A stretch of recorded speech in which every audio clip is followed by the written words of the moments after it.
ਤੇ ਥੋੜੀ ਹੀ ਦੇਰ ਦੇ ਵਿੱਚ ਪ੍ਰਧਾਨ ਮੰਤਰੀ ਨਰਿੰਦਰ ਮੋਦੀ ਮਨ ਕੀ ਬਾਤ ਕਰਨਗੇ।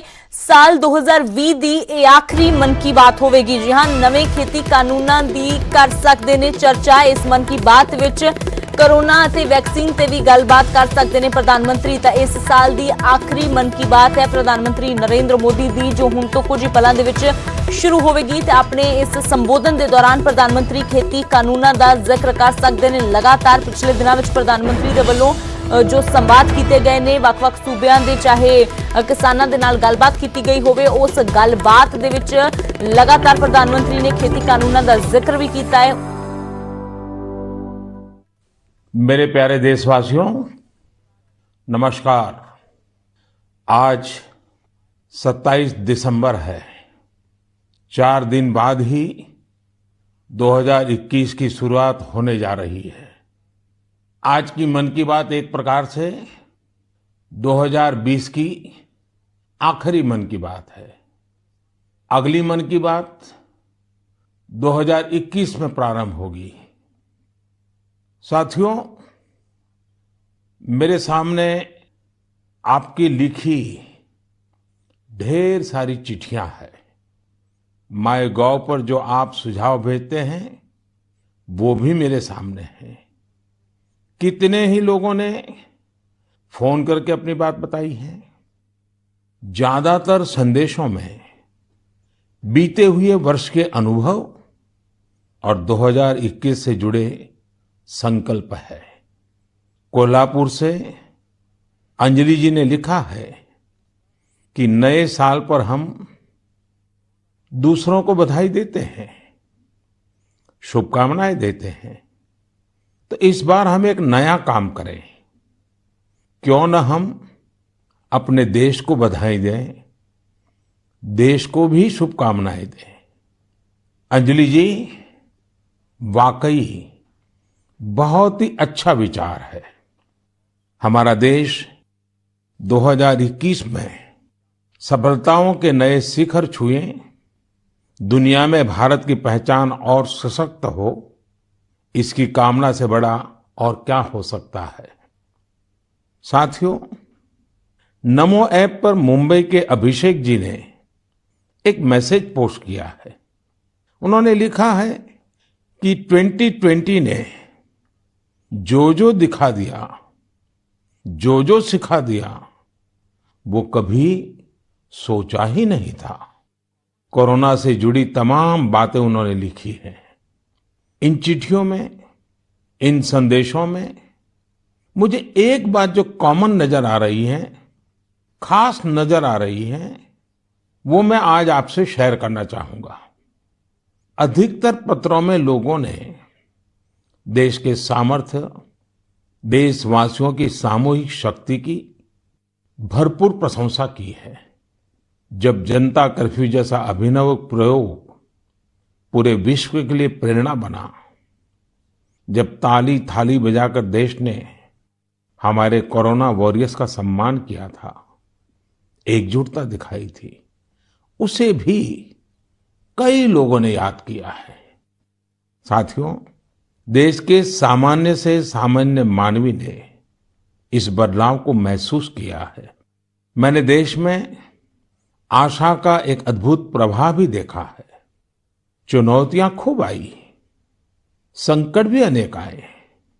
कोरोना के कारण दुनिया में सप्लाई चेन को लेकर अनेक बाधाएं भी आई, लेकिन हमने हर संकट से नए सबक लिए।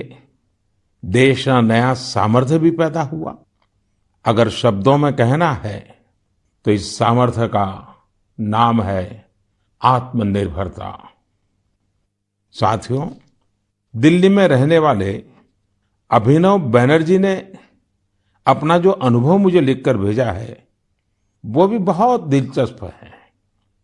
अभिनव जी को अपनी रिश्तेदारी में बच्चों को गिफ्ट देने के लिए कुछ खिलौने खरीदने थे, इसलिए वो दिल्ली की झंडेवालान मार्केट गए थे। आप में से बहुत लोग जानते ही होंगे, ये मार्केट दिल्ली में साइकिल और खिलौनों के लिए जाना जाता है।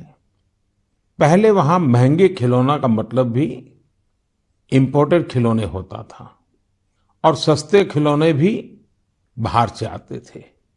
लेकिन अभिनव जी ने चिट्ठी में लिखा है कि अब वहां के कई दुकानदार कस्टमर्स को ये बोल बोल कर टॉयज बेच रहे हैं कि अच्छे वाला टॉय है क्योंकि ये भारत में बना है, मेड इन इंडिया है। कस्टमर्स भी इंडिया मेड टॉयज की ही मांग कर रहे हैं। यही तो है ये सोच में कितना बड़ा परिवर्तन। यह तो जीता जागता सबूत है देशवासियों की सोच में कितना बड़ा परिवर्तन आ रहा है, और वो भी 1 साल के भीतर भीतर। इस परिवर्तन को आंकना आसान नहीं है। अर्थशास्त्री भी इसे अपने पैमानों पर तोल नहीं सकते। साथियों, मुझे विशाखापट्टनम से वेंकट मुरली प्रसाद जी ने जो लिखा है उसमें भी एक अलग ही तरह का आइडिया है। वेंकट जी ने लिखा है, मैं आपको 2021 के लिए 2021 के लिए अपना एबीसी अटैच कर रहा हूं। मुझे कुछ समझ में नहीं आया कि आखिर एबीसी से उनका क्या मतलब है। तब मैंने देखा कि वेंकट जी ने चिट्ठी के साथ एक चार्ट भी अटैच कर रखा है। मैंने वो चार्ट देखा और फिर समझा कि एबीसी का उनका मतलब है आत्मनिर्भर भारत चार्ट, एबीसी। यह बहुत ही दिलचस्प है। वेंकट जी ने उन सभी चीजों की पूरी लिस्ट बनाई है जिन्हें वो प्रतिदिन इस्तेमाल करते हैं। इसमें electronics, stationery, self care items, उसके अलावा और भी बहुत कुछ शामिल है। वेंकट जी ने कहा है कि हम जाने अनजाने में उन विदेशी प्रोडक्ट्स का इस्तेमाल कर रहे हैं जिनके विकल्प भारत में आसानी से उपलब्ध है। अब उन्होंने कसम खाई है कि मैं उसी प्रोडक्ट का इस्तेमाल करूंगा जिनमें हमारे देशवासियों की मेहनत और पसीना लगा हो। साथियों, लेकिन इसके साथ ही उन्होंने कुछ और भी ऐसा कहा है जो मुझे काफी रोचक लगा है।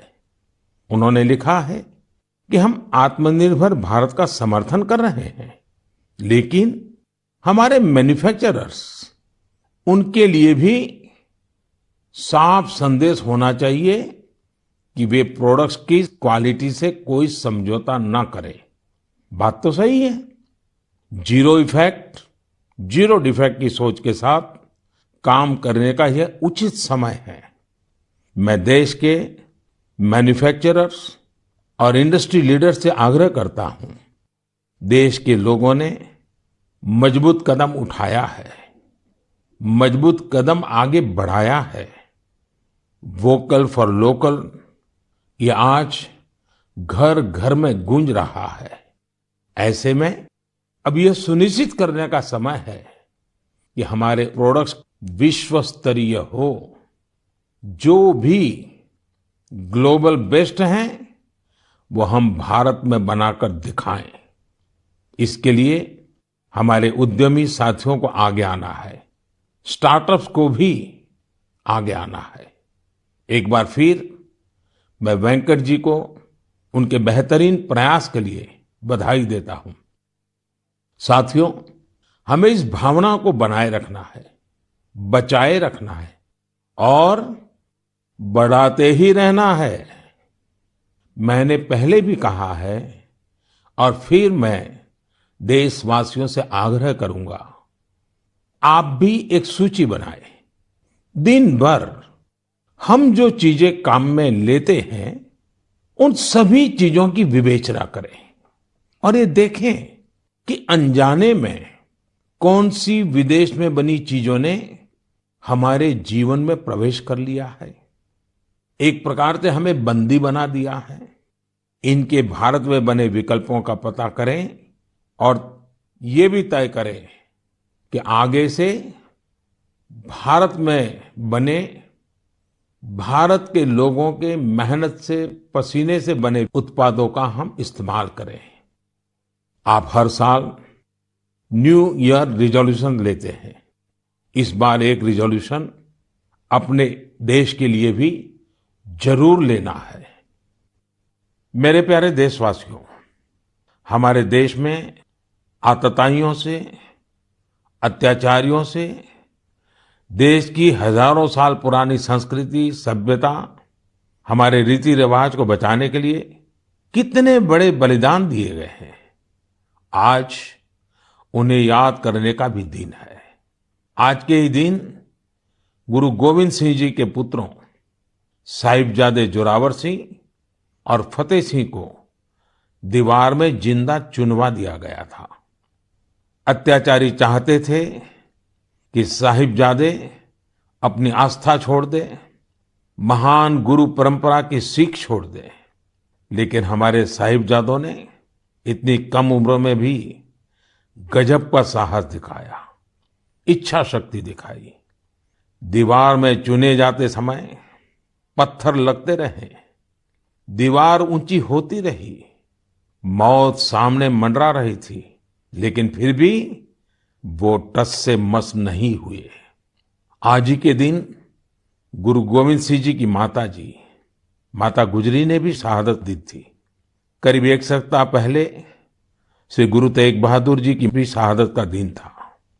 मुझे यहाँ दिल्ली के गुरुद्वारा रकाबगंज जाकर गुरु तेग बहादुर जी को श्रद्धा सुमन अर्पित करने का, मत्था टेकने का अवसर मिला।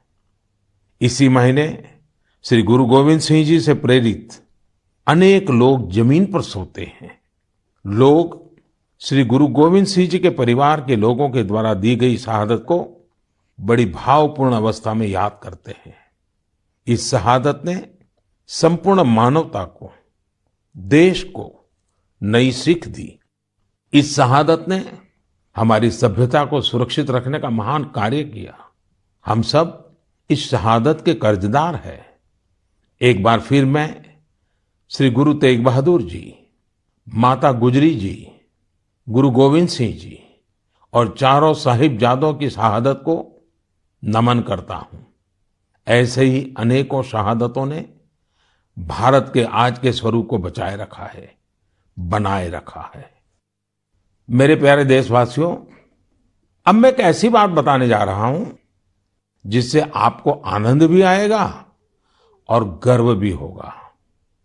भारत में लेपर्ड्स यानी तेंदुओं की संख्या में 2014 से 2018 के बीच 60% से अधिक की बढ़ोतरी हुई है। 2014 में देश में लेपर्ड्स की संख्या लगभग 7,900 थी। वहीं 2019 में इनकी संख्या बढ़कर 12,852 हो गई।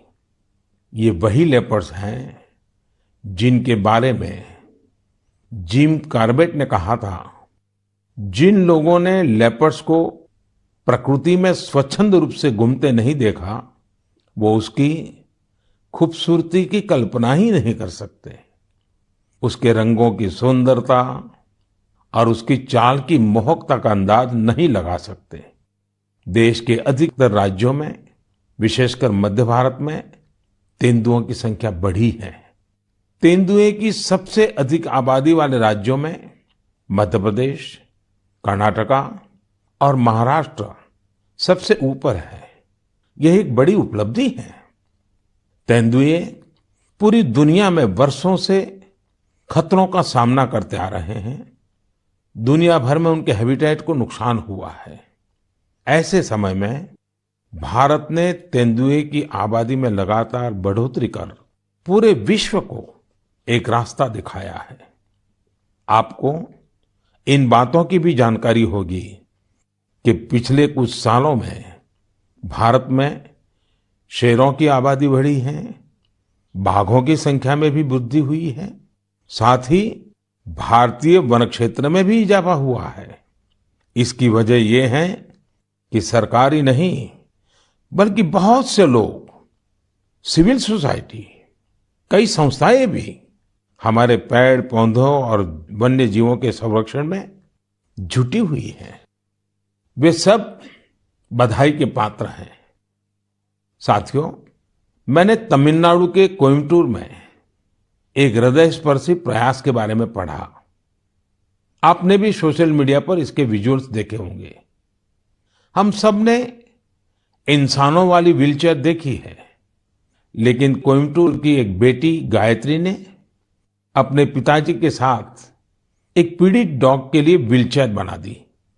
यह संवेदनशीलता प्रेरणा देने वाली है, और यह तभी हो सकता है जब व्यक्ति हर जीव के प्रति दया और करुणा से भरा हुआ हो। दिल्ली एनसीआर और देश के दूसरों शहरों में ठिठुरती ठंड के बीच बेघर पशुओं की देखभाल के लिए कई लोग बहुत कुछ कर रहे हैं। वे उन पशुओं के खाने पीने और उनके लिए स्वेटर और बिस्तर तक का इंतजाम करते हैं। कुछ लोग तो ऐसे हैं जो रोजाना सैकड़ों की संख्या में ऐसे पशुओं के लिए भोजन का इंतजाम करते हैं। ऐसे प्रयास की सराहना होनी चाहिए। कुछ इसी प्रकार के नेक प्रयास उत्तर प्रदेश के कौशाम्बी में भी किए जा रहे हैं। वहां जेल में बंद कैदी गायों को ठंड से बचाने के लिए पुराने और फटे कंबलों से कवर बना रहे हैं। इन कंबलों को कौशाम्बी समेत दूसरे जिलों की जेलों से एकत्र किया जाता है और फिर उन्हें सिलकर गौशाला भेज दिया जाता है। कौशाम्बी जेल के कैदी हर सप्ताह अनेकों कवर तैयार कर रहे हैं।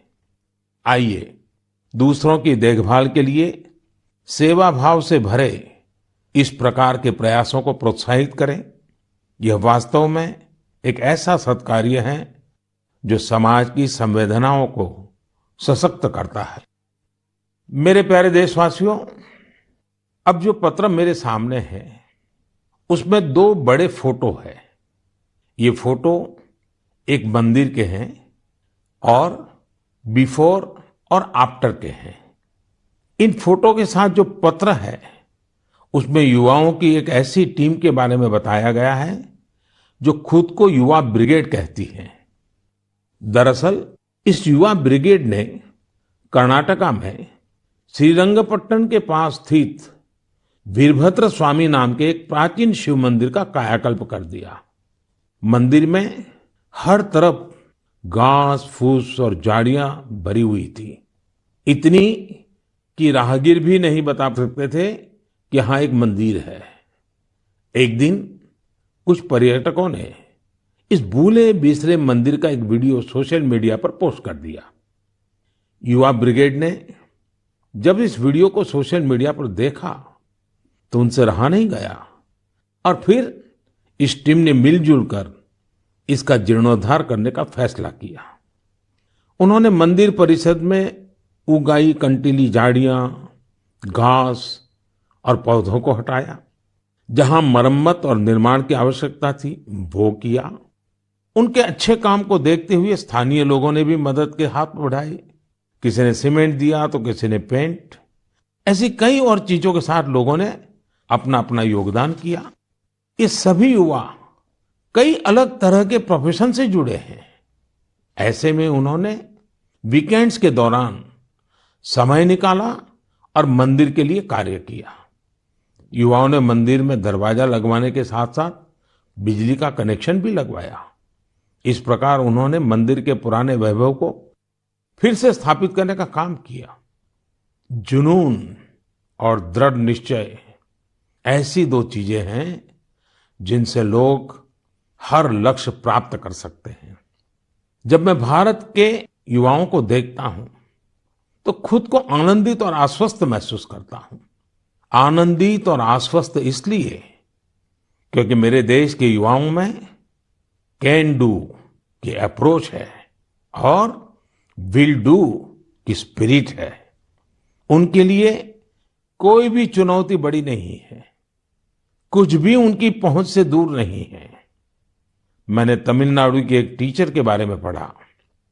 उनका नाम हेमलता एन.के. है, जो विडुपुरम के एक स्कूल में दुनिया की सबसे पुरानी भाषा तमिल पढ़ाती है। कोविड-19 महामारी भी उनके अध्यापन के काम में आड़े नहीं आ पाई। हाँ, उनके सामने चुनौतियां जरूर थी, लेकिन उन्होंने एक इनोवेटिव रास्ता निकाला। उन्होंने कोर्स के सभी 53 चैप्टर्स को रिकॉर्ड किया, एनिमेटेड वीडियो तैयार किए और इन्हें एक पेन ड्राइव में लेकर अपने स्टूडेंट्स को बांट दिए। इससे उनके स्टूडेंट्स को बहुत मदद मिली। वो चैप्टर्स को विजुअली भी समझ पाए। इसके साथ ही वे अपने स्टूडेंट्स से टेलीफोन पर भी बात करती रही। इससे स्टूडेंट्स के लिए पढ़ाई काफी रोचक हो गई। देश भर में कोरोना के समय में टीचर्स ने जो इनोवेटिव तरीके अपनाए, जो कोर्स मटेरियल क्रिएटिविटी तैयार किया है, वो ऑनलाइन पढ़ाई के इस दौर में अमूल्य है। मेरा सभी टीचर से आग्रह है कि वो इन कोर्स मटेरियल को शिक्षा मंत्रालय के दीक्षा पोर्टल पर जरूर अपलोड करें। इससे देश के दूर दराज वाले इलाकों में रह रहे छात्र छात्राओं को काफी लाभ होगा। साथियों, आइए अब बात करते हैं झारखंड की कोरवा जनजाति के हीरामन जी की। हीरामन जी गढ़वा जिले के सिंजो गांव में रहते हैं। आपको ये जानकर हैरानी होगी कि कोरवा जनजाति की आबादी महज 6000 है, जो शहरों से दूर पहाड़ों और जंगलों में निवास करती हैं। अपने समुदाय की संस्कृति और पहचान को बचाने के लिए हीरामन जी ने एक बीड़ा उठाया है। उन्होंने 12 साल के अथक परिश्रम के बाद विलुप्त होती कोरवा भाषा का शब्दकोश तैयार किया है। उन्होंने इस शब्दकोश में घर गृहस्थी में प्रयोग होने वाले शब्दों से लेकर दैनिक जीवन में इस्तेमाल होने वाले कोरवा भाषा के ढेर सारे शब्दों को अर्थ के साथ लिखा है। कोरवा समुदाय के लिए हीरामन जी ने जो कर दिखाया है, वह देश के लिए एक मिसाल है। मेरे प्यारे देशवासियों, ऐसा कहते हैं कि अकबर के दरबार में एक प्रमुख सदस्य अबुल फजल थे।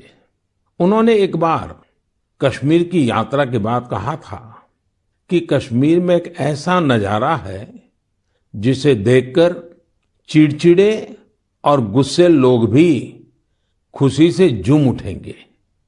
दरअसल वे कश्मीर में केसर के खेतों का उल्लेख कर रहे थे। केसर सदियों से कश्मीर से जुड़ा हुआ है। कश्मीरी केसर मुख्य रूप से पुलवामा, बडगाम और किश्तवाड़ जैसी जगहों पर उगाया जाता है। इसी साल मई में कश्मीरी केसर को जियोग्राफिकल इंडिकेशन टैग यानी जीआई टैग दिया गया। इसके जरिए हम कश्मीरी केसर को एक ग्लोबली पॉपुलर ब्रांड बनाना चाहते हैं। कश्मीरी केसर वैश्विक स्तर पर एक ऐसे मसाले के रूप में प्रसिद्ध है जिसके कई प्रकार के औषधीय गुण हैं। यह अत्यंत सुगंधित होता है, इसका रंग गाढ़ा होता है और इसके धागे लंबे व मोटे होते हैं, जो इसकी मेडिसिनल वैल्यू को बढ़ाते हैं। यह जम्मू और कश्मीर की समृद्ध सांस्कृतिक विरासत का प्रतिनिधित्व करता है। क्वालिटी की बात करें तो कश्मीर का केसर बहुत यूनिक है और दूसरे देशों के केसर से बिल्कुल अलग है। कश्मीर के केसर को जीआई टैग रिकॉग्नाइजेशन से एक अलग पहचान मिली है। आपको ये जानकर खुशी होगी कि कश्मीरी केसर को जीआई टैग का सर्टिफिकेट मिलने के बाद दुबई के एक सुपरमार्केट में इसे लॉन्च किया गया। अब इसका निर्यात बढ़ने लगेगा। यह आत्मनिर्भर भारत बनाने के हमारे प्रयासों को और मजबूती देगा। केसर के किसानों को इससे विशेष रूप से लाभ होगा। पुलवामा में त्राल के शार इलाके में रहने वाले अब्दुल मजीद वानी को ही देख लीजिए।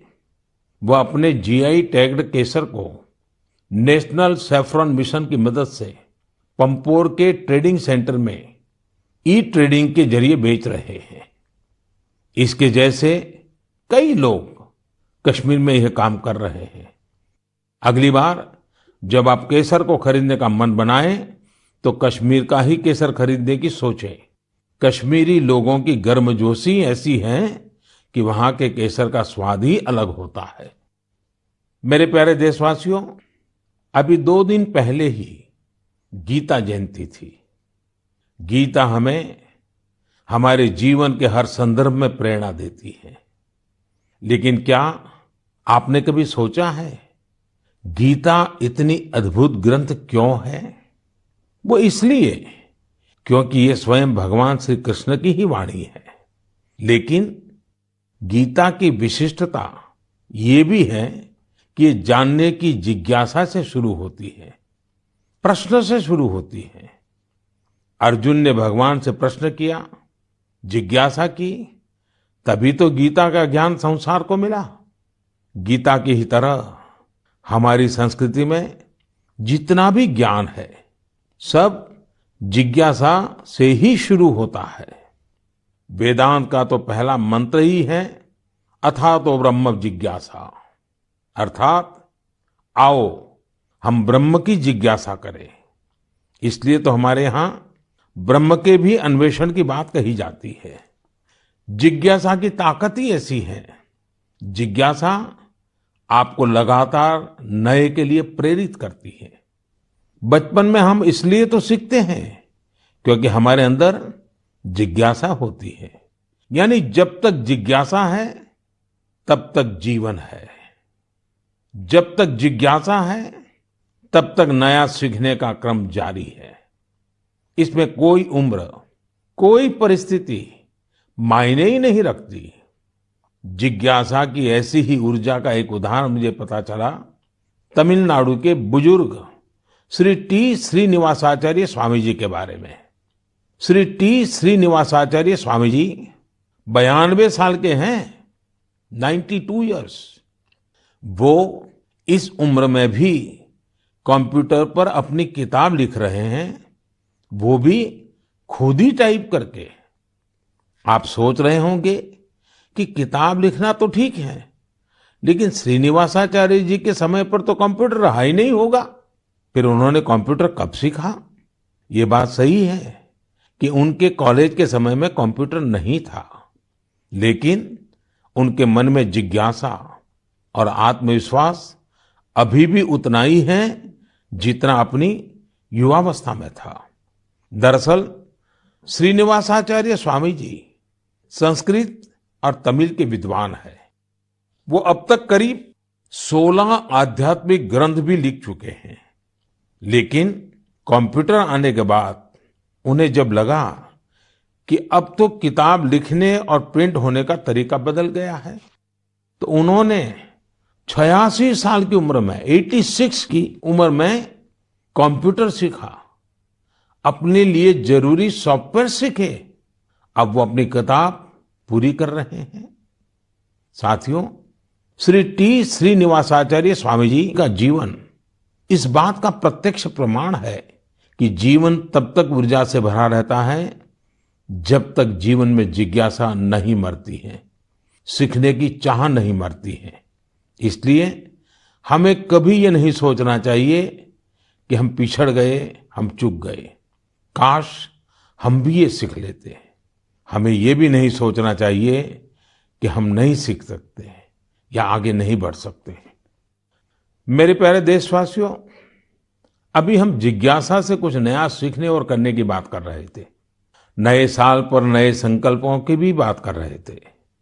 लेकिन कुछ लोग ऐसे भी होते हैं जो लगातार कुछ न कुछ नया करते रहते हैं, नए नए संकल्पों को सिद्ध करते रहते हैं।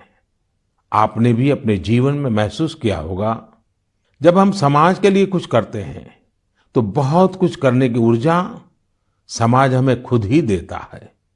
सामान्य सी लगने वाली प्रेरणाओं से बहुत बड़े काम भी हो जाते हैं। ऐसे ही एक युवा है श्रीमान प्रदीप सांगवान। गुरुग्राम के प्रदीप सांगवान 2016 से हीलिंग हिमालय नाम से अभियान चला रहे हैं।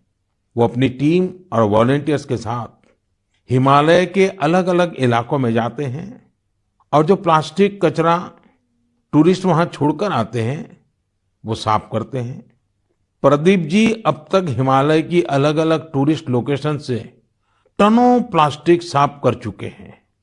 इसी तरह कर्नाटका के एक युवा दंपति है, अनुदीप और मिनुषा। अनुदीप और मिनुषा ने अभी पिछले महीने नवंबर में ही शादी की है। शादी के बाद बहुत से युवा घूमने फिरने जाते हैं, लेकिन इन दोनों ने कुछ अलग किया। ये दोनों हमेशा देखते थे कि लोग अपने घर से बाहर घूमने तो जाते हैं, लेकिन जहां जाते हैं वहीं ढेर सारा कूड़ा कचरा छोड़कर आ जाते हैं। कर्नाटका के सोमेश्वर बीच पर भी यही स्थिति थी। अनुदीप और मिनुषा ने तय किया कि वो सोमेश्वर बीच पर लोग जो कचरा छोड़कर गए हैं उसे साफ करेंगे। दोनों पति पत्नी ने शादी के बाद अपना पहला संकल्प यही लिया। दोनों ने मिलकर समंदर तट का काफी कचरा साफ कर डाला। अनुदीप ने अपने इस संकल्प के बारे में सोशल मीडिया पर भी शेयर किया। फिर क्या था, उनकी इतनी शानदार सोच से प्रभावित होकर ढेर सारे युवा उनके साथ आकर जुड़ गए। आप जानकर हैरान रह जाएंगे, इन लोगों ने मिलकर सोमेश्वर बीच से 800 किलो से ज्यादा कचरा साफ किया है। साथियों, इन प्रयासों के बीच हमें ये भी सोचना है कि ये कचरा इन बीचीज पर, इन पहाड़ों पर पहुंचता कैसे है। आखिर हम में से ही कोई लोग ये कचरा वहां छोड़कर आते हैं। हमें प्रदीप और अनुदीप मिनुषा की तरह सफाई अभियान चलाना चाहिए, लेकिन उससे भी पहले हमें ये संकल्प भी लेना चाहिए कि हम कचरा फैलाएंगे ही नहीं। आखिर स्वच्छ भारत अभियान का भी तो पहला संकल्प यही है। हाँ, एक और बात मैं आपको याद दिलाना चाहता हूं। कोरोना की वजह से इस साल इसकी चर्चा उतनी हो नहीं पाई है। हमें देश को सिंगल यूज प्लास्टिक से मुक्त करना ही है। ये भी 2021 के संकल्पों में से एक है। आखिर में मैं आपको नए वर्ष के लिए बहुत बहुत शुभकामनाएं देता हूं। आप खुद स्वस्थ रहिए, अपने परिवार को स्वस्थ रखिए। अगले वर्ष जनवरी में नए विषयों पर मन की बात होगी। बहुत बहुत धन्यवाद।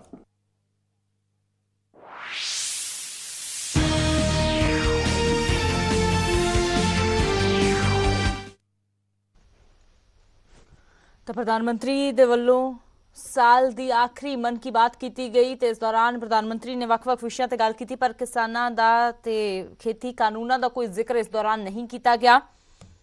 ਪ੍ਰਧਾਨਮੰਤਰੀ ਨੇ ਕਿਹਾ ਕਿ ਸਾਲ ਦੀ ਆਖਰੀ ਮਨ ਕੀ ਬਾਤ ਹੈ, ਅਗਲੀ ਮਨ ਕੀ ਬਾਤ 2021 ਦੇ ਵਿੱਚ ਹੋਵੇਗੀ, ਪਰ ਜਿਵੇਂ ਲੱਗ ਰਿਹਾ ਸੀ ਕਿ ਪ੍ਰਧਾਨਮੰਤਰੀ ਖੇਤੀ ਕਾਨੂੰਨਾਂ ਬਾਰੇ ਕੋਈ ਗੱਲਬਾਤ ਕਰ ਸਕਦੇ ਨੇ, ਪਰ ਪ੍ਰਧਾਨਮੰਤਰੀ ਨੇ ਨਾ ਤਾਂ ਖੇਤੀ ਕਾਨੂੰਨਾਂ ਦਾ ਕੋਈ ਜ਼ਿਕਰ ਕੀਤਾ ਆਪਣੀ ਮਨ ਕੀ ਬਾਤ ਵਿੱਚ ਅਤੇ ਨਾ ਹੀ ਕਿਸਾਨਾਂ ਦੇ ਬਾਰੇ ਕੋਈ ਗੱਲਬਾਤ ਕੀਤੀ ਗਈ ਹੈ, ਖੇਤੀ ਕਾਨੂੰਨਾਂ ਦੇ ਬਾਰੇ ਕੋਈ ਗੱਲਬਾਤ ਕੀਤੀ ਗਈ ਹੈ। ਤਾਂ ਸਾਲ 2020 ਦੀ ਆਖਰੀ ਮਨ ਕੀ ਬਾਤ ਪ੍ਰਧਾਨਮੰਤਰੀ ਨਰਿੰਦਰ ਮੋਦੀ ਦੇ ਵੱਲੋਂ ਕੀਤੀ ਗਈ ਹੈ। ਵੱਖ-ਵੱਖ ਵਿਸ਼ਿਆਂ ਤੇ ਉਹਨਾਂ ਨੇ ਗੱਲਬਾਤ ਕੀਤੀ ਹੈ, ਪਰ ਕਿਸਾਨਾਂ ਤੇ ਕੋਈ ਚਰਚਾ ਇਸ ਮਨ ਕੀ ਬਾਤ ਵਿੱਚ ਨਹੀਂ ਕੀਤੀ ਗਈ। ਤਾਂ ਹੁਣ ਅਗਲੀ ਮਨ ਕੀ ਬਾਤ 2021 ਦੇ ਵਿੱਚ ਹੋਵੇਗੀ। ਇਸ ਸਾਲ 2020 ਦੀ ਆਖਰੀ ਮਨ ਕੀ ਬਾਤ ਸੀ ਪ੍ਰਧਾਨ ਮੰਤਰੀ ਦੀ, ਪਰ ਇਸ ਮਨ ਕੀ ਬਾਤ ਵਿੱਚ ਕਿਸਾਨਾਂ ਦਾ ਕੋਈ ਜ਼ਿਕਰ, ਖੇਤੀ ਕਾਨੂੰਨਾਂ ਦਾ ਕੋਈ ਜ਼ਿਕਰ ਨਹੀਂ ਕੀਤਾ ਗਿਆ। ਤਾਂ ਹੋਰ ਵਿਸ਼ਿਆਂ ਤੇ ਪ੍ਰਧਾਨ ਮੰਤਰੀ ਗੱਲਬਾਤ ਕਰਦੇ ਨਜ਼ਰ ਆਏ ਨੇ, ਪਰ ਕਿਸਾਨਾਂ ਦਾ ਕੋਈ ਜ਼ਿਕਰ ਨਹੀਂ ਕੀਤਾ। ਦੇਸ਼ ਵਾਸੀਆਂ ਨੂੰ ਨਵੇਂ ਸਾਲ ਦੀਆਂ ਮੁਬਾਰਕਾਂ ਉਹਨਾਂ ਨੇ ਦਿੱਤੀਆਂ ਨੇ, ਪਰ ਕਿਸਾਨਾਂ ਦਾ ਜ਼ਿਕਰ ਆਪਣੀ ਮਨ ਕੀ ਬਾਤ ਵਿੱਚ ਪ੍ਰਧਾਨ ਮੰਤਰੀ ਨੇ ਨਹੀਂ ਕੀਤਾ।